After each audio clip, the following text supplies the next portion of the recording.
ആ പറ, എന്തിനായിരുന്നു എന്നെ വിളിച്ചേ? വിളിച്ചപ്പോ ഫോൺ എടുക്കണമായിരുന്നു. എനിക്കിപ്പോ സൗകര്യമില്ല പറയാൻ. എന്നാ എണ്ണിച്ചു പോ. ഞാൻ പറയും, എനിക്ക് പറയാനുള്ള അവകാശവും അധികാരവും ഈ വീട്ടിലുണ്ട്. എന്നാ പറ. ആഹാ, നിങ്ങൾ പറയുമ്പോ പറയാൻ ഞാൻ നിങ്ങളുടെ ആരോ കളിപ്പാവയോ? അല്ലല്ലോ. എനിക്ക് പോയി ചോറ് വിളാം പോ. അരി ഇട്ടിട്ടില്ല. എന്താ അരി ഇടാഞ്ഞേ? ഗ്യാസ് ഇല്ലായിരുന്നു. എന്താ എന്നോട് പറയാഞ്ഞേ? അത് പറയാൻ വേണ്ടിട്ട് നിങ്ങളെ വിളിച്ച. അപ്പൊ നിങ്ങൾ എന്തുകൊണ്ട് ഫോൺ എടുത്തില്ല? ഞാൻ ട്രാഫിക്കിലായിരുന്നു. ട്രാഫിക്കിൽ നിന്ന് നിങ്ങളാണോ കയ്യും കാലും കാണിക്കുന്ന? അല്ലല്ലോ. അല്ലല്ലോ. അല്ല, നിങ്ങളുടെ അച്ഛൻ. വേണ്ടേ, എന്നെ കൊണ്ട് ദേഷ്യം പഠിപ്പിക്കരുത് കേട്ടോ. മിക്കവാറും ഡിവോഴ്സ് ആവും നമ്മൾ തമ്മിൽ. അയ്യോ, എന്നാ പിന്നെ അടിപൊളി ഒരു വക്കീലിനെ സെറ്റാക്കി തരാം. അങ്ങ് പോയി തരാമോ? തന്നെ നിന്നെ ആര് തൊട്ട്? റിമോട്ട് ഇങ്ങോട്ട് താ.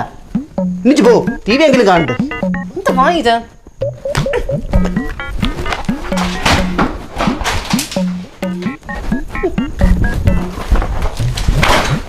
Wow, wow, wow, wow.